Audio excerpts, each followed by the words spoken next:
Inventory is ticking up and demand still remains incredibly strong. That is what we're looking at today and this week's Altos Research Market Report.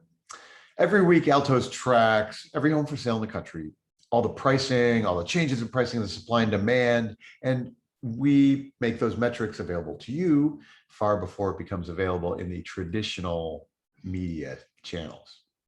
It's Monday, June 14th, 2021, and here is this week's data.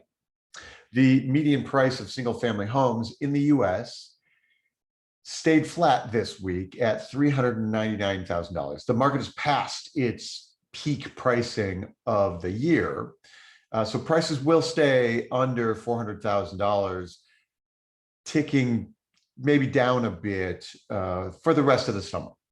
This is normal seasonal behavior, and the leading indicator, the price of the newly listed cohort, bounced up this week to $369,000, staying in the band of this year's summer plateau. This tells us that the market price won't surge from here, but neither is it going to pull back notably. If you've been paying close attention, you may have heard some signs that demand is pulling back just a bit, of demand and supply trying to rebalance in this market. But remember that demand has been so intense that it is still plenty sufficient to keep any floor on prices. And we can clearly see already that the rest of the summer is going to be strong, but not getting wackier from here. Inventory climbed another 3.8% this week to 342,000 single-family homes active unsold on the market. This is now up 11% from the bottom of April 30th, but still 51% fewer than last year at this time. Last year, inventory was falling by a couple percent each week, and this year we're climbing by 1 to 2%, 3% each week. Every bit of extra inventory helps this market, so keep it coming, baby. 2021 is following a much more normal seasonal pattern, and so expect that inventory will peak in mid-August at maybe 380,000 single-family homes. If you tuned into our webinar last week, you'll recall that this inventory level is really a new normal for the real estate market, in that it will take several years of significantly higher mortgage rates and probably vastly improved new construction rates to get us anywhere near the old normal of, say, 1 million homes active on the market. So expect that we're stuck in this new normal, 300,000 to 400,000 homes, for a long time. The recording of that webinar is available on the Altos YouTube channel, so you can watch that in case you missed it last week. Tracking demand through our immediate sales metric, demand stays hot, of course.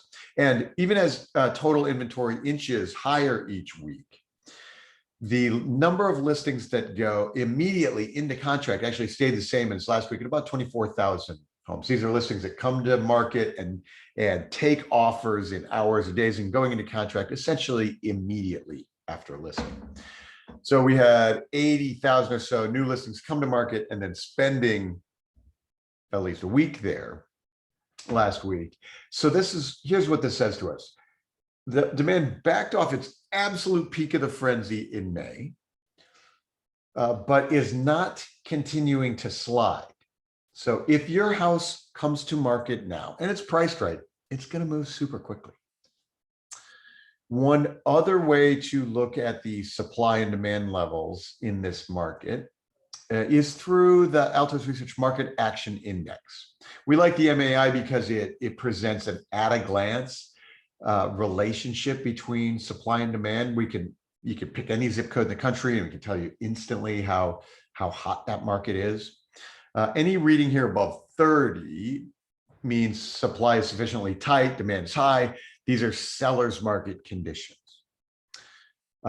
Seller's market is associated with rising prices in the near future as a leading indicator. Around 30 is a balanced market, and below 30 are buyer's market conditions. You can see that we've been in record territory all year. The notable change this week is that the weekly reading, that's the dotted line here, dipped below the 90-day rolling average for the first time all year. So this reiterates the signal that the market is not getting hotter from here, but is still very, very hot. Okay, that's all the data we have time for today. If you missed last week's webinar, that video is now available on the YouTube channel, so click through and find it there. If you are a real estate professional, you likely have clients and prospects who are afraid to transact in this market. Market data is how you help them make the best choices. So if that's you, click in the description below the link to book a demo with us. And this is what we do for you. Okay, more next week. Thank you.